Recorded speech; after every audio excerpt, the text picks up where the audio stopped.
Bienvenue de retour à une journée média de l'UFC et à une semaine de combat. Cela faisait 5 ans que tu n'avais plus vécu ça. Quel effet ça fait d'être de retour à Las Vegas, les pieds bien ancrés au sol, pour une nouvelle Fight Week?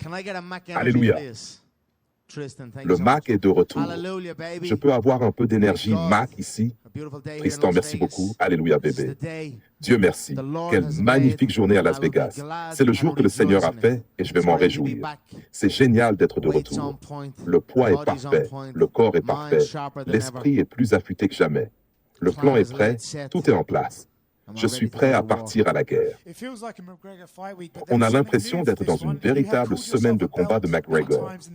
Mais il y avait quelque chose de nouveau cette fois-ci. Et cette semaine, tu as enfin reçu des ceintures McGregor personnalisées. Qu'est-ce que ça t'a fait de les voir en vrai et de pouvoir les porter sur tes épaules? C'est quelque chose de très spécial pour moi, vraiment. Je remercie l'UFC pour ce respect. J'adore ça. Je vais entrer dans cette cage et représenter l'organisation.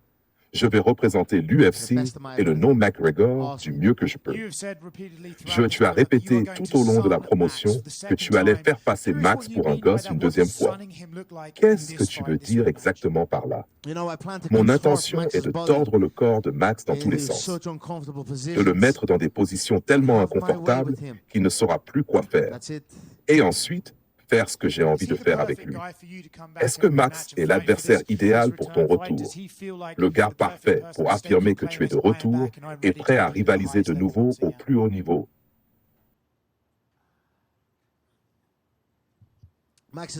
Max est un excellent partenaire de danse, si on peut dire ça comme ça. C'est un grand adversaire. Il a un énorme parcours dans l'octogone. Il a affronté énormément de combattants. C'est un grand adversaire. Un grand événement, une grande semaine de combat, une grande International Fight Week. Je suis très heureux d'être ici. Connor, l'argent pour toi, c'est comme apporter du sable à la plage, c'est pas vraiment un problème. Mais avant ce combat, beaucoup de combattants qui sont passés ici aujourd'hui ont donné Max gagnant. Pas ce petit gars assis là-bas, lui pense que tu es absolument fini. Qu'est-ce que tu réponds à ça? Il n'y a rien de meilleur que de prouver aux gens qu'ils ont tort. Chacun a le droit à son opinion. Certaines critiques sont légitimes. On peut se poser des questions, le temps passé loin de la compétition, les blessures, le mode de vie, tout ça. Je sais, je le sais très bien. Et votre gars le sait aussi. Je lui donne du crédit pour ça. Mais maintenant, c'est l'heure d'y aller. Tu attends de partager l'octogone avec Conor McGregor depuis très longtemps. Maintenant, le combat est à seulement quelques jours. Qu'est-ce que cette semaine représente pour toi? Quelles sont tes émotions en ce moment? Honnêtement, mon programme média ressemble à celui de n'importe quel autre combat. Mais quand tu vas sur les réseaux sociaux, tu vois l'attention que ça génère. Tu vois tous les regards tournés vers cet événement, tu vois les chiffres, les clics, l'engouement partout. C'est énorme, c'est excitant. Quand la Coupe du Monde est en cours et que les gens parlent quand même de Holloway contre McGregor 2, tu te dis que c'est quand même une sacrée époque pour être en vie. À quelle fréquence repenses-tu à votre premier combat? Pas tant que ça, honnêtement. On vit, on apprend. Chaque défaite est une leçon pour nous. C'est tout ce que ce combat a été. Après ça, j'ai accompli de grandes choses. Lui aussi a accompli de grandes choses. Je parlais avec Robert Whittaker tout à l'heure du passage à une catégorie supérieure. Il disait que ça avait changé sa vie. Pour toi, Max, est-ce que le passage au poids welter a eu le même effet? On ne peut même pas comparer. À 70 kilos, j'ai toujours dit que c'était génial. J'étais meilleur, je me sentais mieux. Mais à 67 kilos, mon Dieu, mes performances sont encore au-dessus. J'adore ça. Dernière question. Hier, toi et Daniel Cormier avez encore eu un de vos fameux accrochages. Comment tu as vécu ça et quel est ton message pour DC aujourd'hui? Je l'ai encore croisé tout à l'heure. Ça fait des années que je le provoque. Ça fait des années que je l'appelle à se battre avec moi et qu'il m'évite. Si je pouvais obtenir un autre combat, c'est lui que je voudrais affronter. Connor, j'aimerais te poser une dernière question. Tu as beaucoup parlé ces derniers temps de religion, de spiritualité et du fait que tu essayes de te placer dans un état d'esprit plus spirituel. Souvent, il y a un moment précis qui pousse quelqu'un à réfléchir profondément et à changer de direction dans sa vie. Est-ce que tu te souviens du moment où tu as ressenti ce besoin, ce moment où tu as compris qu'il fallait t'agenouiller, te tourner vers Dieu et trouver cette paix intérieure?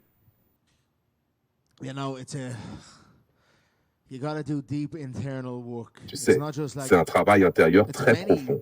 Ce n'est pas quelque chose qui arrive d'un seul coup, ce n'est pas un seul moment, mais une succession de moments. C'est toute une série d'événements, presque des coïncidences divines, qui ne peuvent être expliquées que par une force supérieure. J'ai réussi à me connecter à cela. Je ne suis pas mon corps, je ne suis pas mes émotions, je ne suis pas mes pensées, je suis mon âme. Et mon âme est connectée à la puissance suprême. Connor, est-ce que c'est l'ancien et célèbre costume Fuck You ou une nouvelle version que tu portes aujourd'hui? Je disais simplement qu'à l'époque, avec celui-là, on avait cassé Internet. Celui-ci n'est pas le costume Fuck You, c'est une version différente. C'est le même concept, mais cette fois, il est marqué aux couleurs de Unbikes.bet, qui est l'un de mes partenaires. On leur montre un peu d'amour. Ils soutiennent McGregor et son camp d'entraînement. Je suis reconnaissant pour le soutien de tous mes partenaires commerciaux, de mon équipe, mais aussi de mes fans. Je suis infiniment reconnaissant envers mes fans pour leur fidélité et leur enthousiasme ici aujourd'hui. Et même si je reviens parce que j'aime ce sport, je reviens aussi pour mes fans. Connor, que ressens-tu en étant de retour à Las Vegas? Que peux-tu nous dire sur cette ville et sur ton retour dans ce qui est un peu ta deuxième maison, la T-Mobile Arena? Merci mon frère. Ça fait du bien d'être de retour à la maison. Cette salle est incroyable. Las Vegas, c'est la capitale mondiale du combat. J'ai hâte d'ouvrir ce marché à ma ligue, le Bare Knuckle Fighting Championship. Ce serait un événement exceptionnel. Imaginez le BKFC à Las Vegas. On est très enthousiaste à cette idée. Les discussions sont en cours. Je suis toujours heureux de revenir ici. J'ai une propriété à Las Vegas. J'ai acheté une maison ici il y a plusieurs années. J'y emmène souvent mes enfants et ma famille. On adore cet endroit. Que penses-tu de la frustration apparente de Connor lorsqu'il entend qu'il n'est pas toujours considéré comme le plus grand poids-plume de tous les temps? Franchement, c'est la première fois que j'entends ça. Il est frustré. Au final, c'est ce que c'est. Quand les gens parlent de statistiques, d'histoire ou de qui est le plus grand, ce sont les fans et les médias qui doivent en débattre. Pas nous. Alors oui, s'il veut régler ses comptes avec quelqu'un, il devrait plutôt s'en prendre à vous qu'à moi. Maintenant que tu combats à 67 kilos, beaucoup se demandent si ta puissance suit la montée de catégorie, si ton menton encaisse toujours aussi bien. Tu es un combattant plus lourd aujourd'hui. Est-ce que ça te rend plus fort, plus lent? Je me sens super bien. La force, le cardio, les déplacements, tout ce que tu viens de citer. Je me sens excellent dans tous les domaines. Vous avez vu ce que je fais dans les médias et pendant ma préparation. On a fait venir Jack Della Maddalena, l'ancien champion des 67 kilos. Il nous a offert d'excellents rounds d'entraînement. Au départ, il ne devait rester qu'une semaine. On a tellement apprécié travailler ensemble qu'il est finalement resté une deuxième semaine. Tu as accompli énormément de choses durant les 5 années où Connor était absent. Le cap des 300 combats, la ceinture BMF et plusieurs moments historiques. Pendant longtemps, on ne savait même pas si ce combat revanche allait un jour avoir lieu. Est-ce que toute cette semaine et tout ce processus sont particulièrement agréables parce qu'enfin, tu obtiens ce combat? C'est énorme. Honnêtement, qui aurait cru que Connor reviendrait après sa grave blessure à la jambe, puis après les autres problèmes qu'il a eus? C'est quelque chose de grand. Enfin, j'ai l'occasion de remettre les pendules à l'heure. J'ai hâte. C'est un tueur. Et j'ai hâte d'affronter la meilleure version de Conor McGregor le 11 juillet. Et avec un peu de chance, je décrocherai la première place du top 10 de SportsCenter avec un moment spectaculaire. Quoi ressemble le salaire pour un combat contre Conor McGregor aujourd'hui? Je vais vous dire une chose, tous ceux qui prétendent qu'ils ne combattent pas pour l'argent, qu'ils soient combattants ou non, racontent des conneries. Une dernière question. Il y a presque 10 ans, dans une vidéo avec Daniel Cormier, tu l'avais traité de gros tas de graisse parce qu'il pouvait manger du riz pendant son camp d'entraînement. Alors, comment se passe le régime alimentaire maintenant que tu combats chez les welters? J'imagine que maintenant je peux me traiter moi-même de gros tas de graisse parce que moi aussi je peux manger du riz pendant mon camp. Vous avez dit que vous étiez absent depuis un moment, mais que votre impact culturel est toujours là. On voit encore des joueurs célébrer en faisant votre fameuse démarche, même pendant la Coupe du Monde. Est-ce que vous faites attention à ce genre de choses? Qu'est-ce que ça représente pour vous de voir que vous avez toujours une telle influence sur la culture populaire? C'est toujours agréable. C'est toujours cool quand on voit un petit nouveau faire ça un samedi soir. On s'amuse avec ça. Le combat, c'est un business amusant. Un business brutal, mais amusant. Il faut profiter du processus. La culture populaire et la culture du sport ont toujours été liées pour moi. Voir le monde entier avoir les yeux rivés sur ce qu'on fait, c'est quelque chose dont je suis reconnaissant.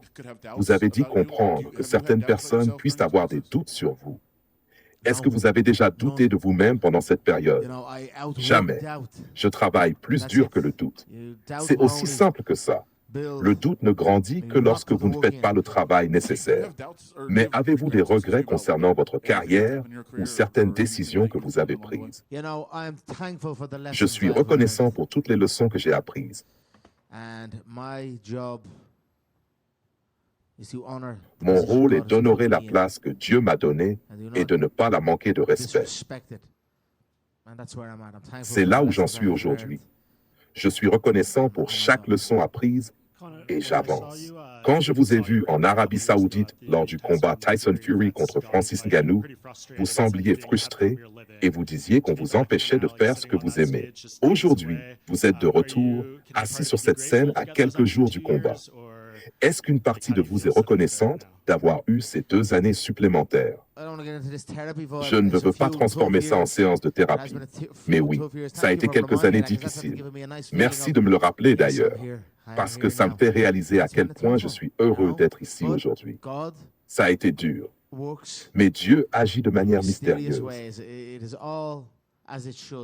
Tout arrive comme cela doit arriver. Peut-être que ce retour n'était simplement pas censé se produire à ce moment-là. Quand je regarde en arrière et que je vois comment ma préparation s'est déroulée, je suis reconnaissant. Je suis prêt. Si on y pense, j'ai passé beaucoup de temps à me préparer pour un boxeur-lutteur compact comme Michael Chandler, puis j'ai dû me préparer pour quelqu'un de complètement différent, un combattant plus grand, plus long, qui frappe en volume comme Max Holloway. J'ai dû être extrêmement rigoureux dans ma préparation. On ne peut pas prendre ça à la légère quand on change totalement de type d'adversaire. J'ai fourni le travail nécessaire et le temps a joué en ma faveur. Je suis heureux et reconnaissant de la façon dont tout s'est déroulé. Max a dit qu'en reprenant votre propre citation, « Une victoire n'en est pas vraiment une si vous ne terminez pas votre adversaire. » Considérez-vous avoir réellement battu Max lors de votre premier combat? Je lui ai collé mes grosses pattes dans la figure. Je l'ai secoué. Et ensuite, j'ai subi une blessure dévastatrice, une blessure qui aurait pu mettre fin à une carrière. Cette blessure a complètement changé mon approche du combat. La rupture du ligament croisé et la déchirure du ménisque, c'était la première fois que je traversais quelque chose comme ça. Mais oui, je l'ai battu et je vais le battre de nouveau samedi soir. Ça ne fait aucun doute. Vous avez dit ne pas aimer les face-à-face répétés lors des événements promotionnels. Cette fois, vous allez voir Conor pour la première fois devant le public demain. Vous avez hâte? Oui. Franchement, ces face-à-face à répétition, c'est bizarre. Tu continues de voir le même gars encore et encore. Même quand je m'entends bien avec mes adversaires, c'est étrange. On ne va pas à un rendez-vous amoureux non plus. Faisons un seul face-à-face et c'est bon. Je suis content qu'on revienne à quelque chose de plus normal. Conférence de presse, pesée, puis combat. Samedi soir va être fun. Conor affirme qu'il est toujours le véritable patron de cette division. Que comptez-vous faire samedi pour montrer que son époque est terminée? Je vais lui mettre les mains dessus. Je vais lui faire regretter d'être revenu. Enfin non, pas vraiment. Je vais lui faire croire qu'il peut encore le faire une fois de plus. Comme ça, on pourra faire une revanche à la fin de l'année.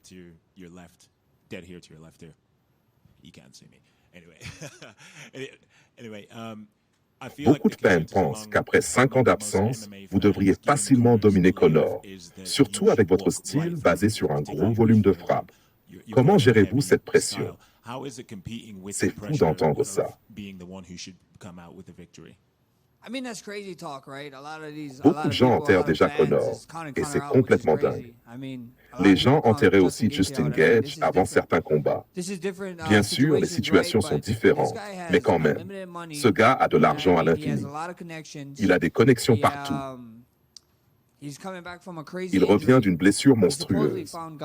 Il a soi-disant trouvé Dieu. Ses enfants seront présents. J'ai même vu Tim Grover sur une photo avec lui. Je ne sais pas si c'est son coach maintenant, mais il fait tout ce qu'il faut. Donc moi, je me prépare à affronter la version la plus dangereuse de Conor McGregor qu'on ait jamais vue. Personne ne me fera penser le contraire.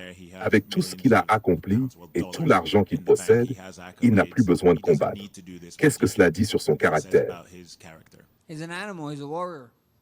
C'est un animal. C'est un guerrier. Je n'ai que du respect pour lui. Je me souviens d'une phrase entendue dans un documentaire de boxe. Pourquoi un gamin riche irait se battre? Les gamins riches n'ont pas besoin de se battre. Ce sont les pauvres qui se battent. Alors voir qu'il a encore cette flamme en lui malgré tout ce qu'il possède, c'est excitant. Pensez-vous que vous recevrez le crédit que mérite une victoire contre cette version de Conor McGregor? Honnêtement, à l'époque des réseaux sociaux, personne n'obtient vraiment le crédit qu'il mérite pour quoi que ce soit.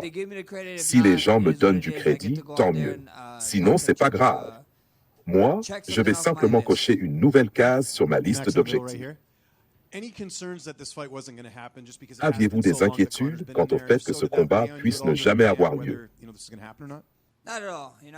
Pas vraiment. Tout le monde parle du combat annulé contre Chandler, mais c'est pratiquement la seule fois où Conor s'est retiré d'un combat dans toute sa carrière à l'UFC. Pourtant, les gens s'accrochent à ça comme si c'était devenu sa marque de fabrique.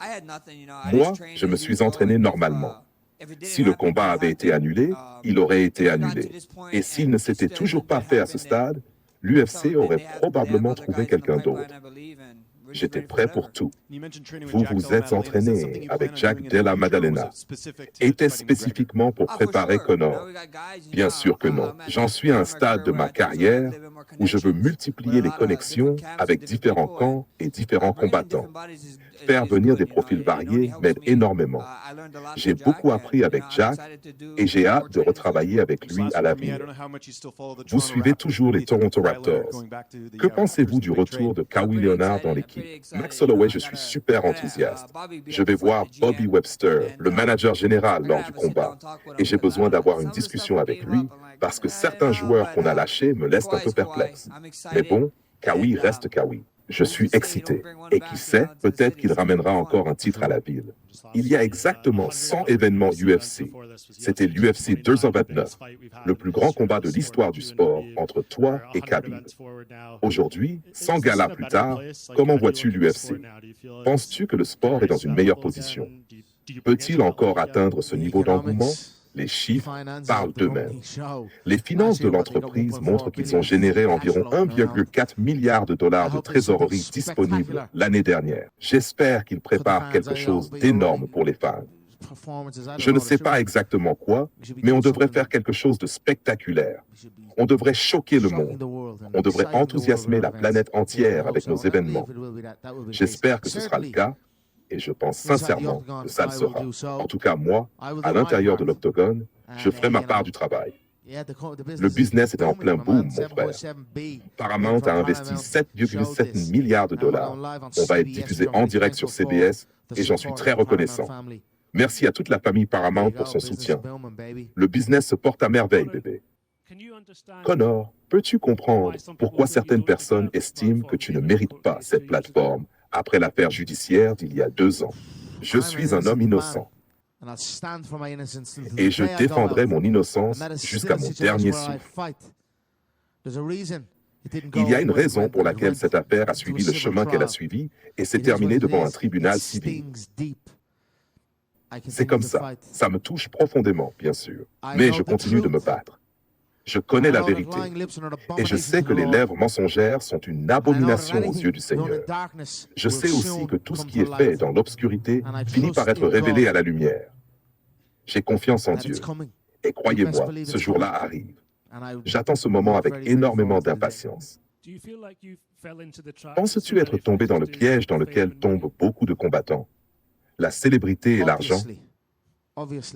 Évidemment. En 2017, j'étais double champion du monde.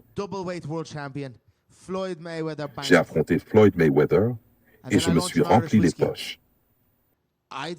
Ensuite, j'ai lancé ma marque de whisky irlandais. À cette époque, je ne buvais quasiment pas. J'étais un athlète au sommet de son art. Puis du jour au lendemain, il y avait des milliers et des milliers de bouteilles entassées dans mon garage. On me disait, « Vends ça, Connor !» Je quittais ma propriété avec 2 bouteilles sous chaque bras. Et c'est là que je me suis fait piéger. J'ai été pris au piège, tout simplement. Mais Dieu m'a donné ces leçons pour une raison. C'est comme ça. J'ai confiance en Dieu. J'ai confiance en mon parcours. Et j'ai confiance en la vérité. Et si le monde entier est contre la vérité, alors moi je serai contre le monde entier. Voilà où j'en suis. Certains disent que tu es devenu tellement grand que tu peux exister en dehors de la bulle UFC et que l'organisation ne peut peut-être plus créer une autre superstar aussi puissante. Penses-tu avoir changé l'industrie en montrant aux autres combattants ce qu'il était possible d'accomplir?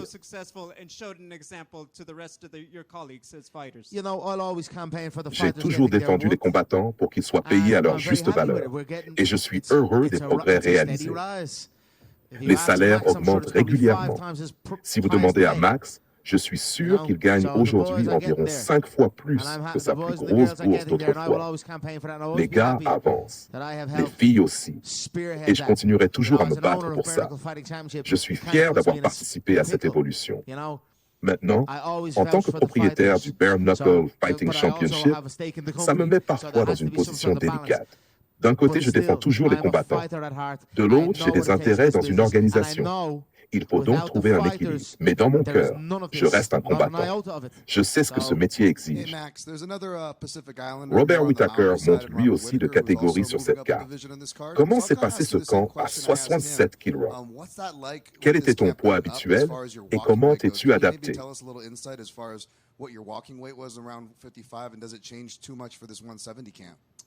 Oui, mon frère, ça a changé un peu. J'ai dû prendre un peu de masse. On voulait être plus imposant. La perte de poids est moins brutale qu'avant, mais ça reste une perte de poids malgré tout. Votre gars a enfin pu prendre un peu de volume. Et j'ai hâte de vous montrer ça samedi soir. Comment s'est passée la préparation contre des gauchers? Et comment t'es-tu senti avec ce poids supplémentaire? Je me suis senti super bien. J'avais Jack Della Maddalena avec moi, mais aussi un autre gars que vous ne connaissez probablement pas, Will. Il a fait tout le camp avec moi avant de devoir partir. C'est à ce moment-là que Jack est arrivé. Tu sens parfois combattre presque entièrement en garde inversée contre certains adversaires, puis beaucoup moins contre d'autres. Pourquoi? Parce que chaque combat est différent. On prépare chaque adversaire différemment. On identifie certaines choses qui fonctionnent contre certaines personnes et on adapte notre stratégie. J'ai certains des meilleurs cerveaux du sport à mes côtés. Ryan Lazarus, Ivan Flores, Darren Yap. La plupart d'entre vous ne connaîtraient même pas leur nom si je ne les citais pas. Ces gars-là aiment travailler dans l'ombre. Une grande partie de l'histoire autour de ce combat concerne l'absence de Connor pendant 5 ans. Toi qui as toujours été très actif, quel impact aurait eu une telle pause sur ta carrière? Franchement, je ne pense pas que ça devrait l'affecter. Donnez-moi son compte bancaire, ses relations et tout ce qu'il a construit. Je peux revenir après 10 ans d'absence. Tout le monde utilise cet argument. La seule chose qui lui a peut-être manqué, c'est la marche jusqu'à la cage, l'ambiance de l'arène, ce genre de sensation. Mais ce gars-là a déjà affronté des tueurs de sang-froid. À un moment donné, il faisait partie des meilleurs combattants de la planète. Est-ce la plus grosse bourse de ta carrière? Max Holloway. Ah oui, sans aucun doute. Tout le monde parle de Conor McGregor et de l'argent. Mais je vais vous dire une chose. Tous ceux qui prétendent ne pas se battre pour l'argent mentent effrontément. Nous sommes des combattants payés pour combattre. Nous sommes des chasseurs de primes. As-tu remarqué une différence financière lorsque tu as combattu sur Paramount par rapport à un combat en pay-per-view?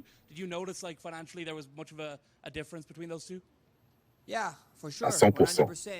Et si vous ne remarquez pas ce genre de différence, alors les combattants, vous avez besoin de nouveaux managers.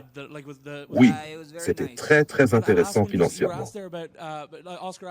Comment classes-tu les plus grands champions poids plumes de l'histoire? José Aldo, Alexander Volkanovski, Ilia Topuria, Conor McGregor et toi-même.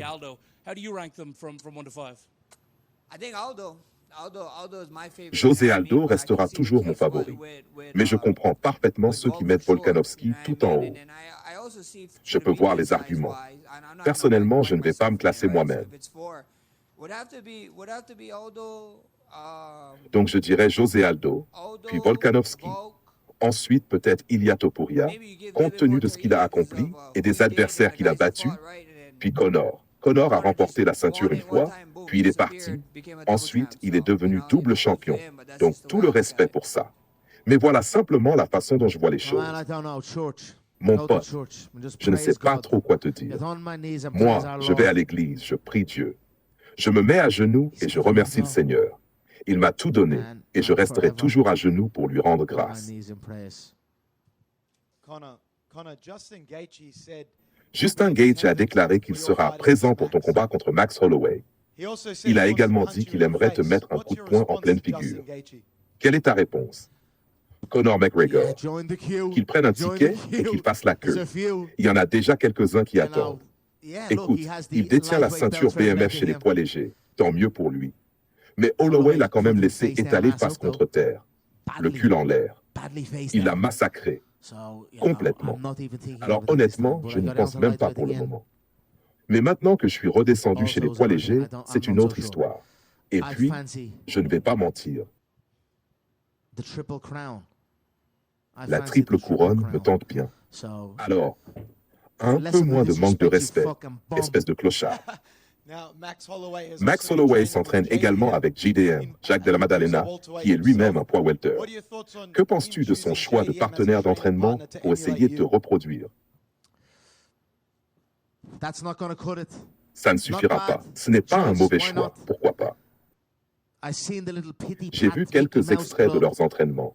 On aurait dit une petite séance de tapotage façon Mickey Mouse Club. Ça ressemblait à des adolescents amateurs qui s'entraînent. Ce n'est pas au niveau. Ça ne préparera pas Max à la férocité qui l'attend dans l'octogone, ni à tout l'arsenal d'armes que je vais lui présenter. Conor, tu as dit que tu voulais affronter les meilleurs.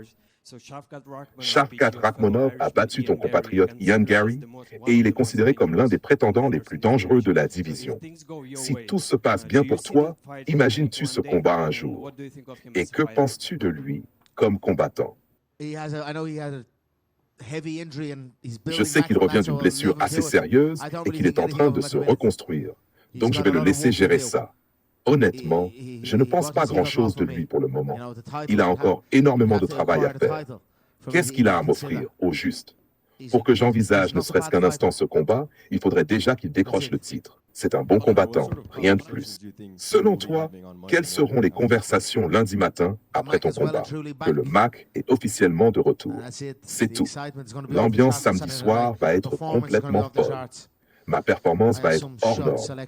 J'ai préparé certaines frappes, certaines séquences de mouvements spécifiques pour ce combat et j'ai hâte de les montrer. Tu as connu certaines des montées en tension les plus folles de l'histoire de l'UFC avant tes combats. Pourtant, avec Max, tout semble plutôt respectueux. Après cette longue absence, Est-ce qu'une préparation plus calme est ce dont tu avais besoin ou préfères-tu le chaos? Tout ça reste assez chaotique, tu sais. Mais moi, je suis calme, je suis centré, probablement plus que je ne l'ai jamais été, et j'en suis très heureux.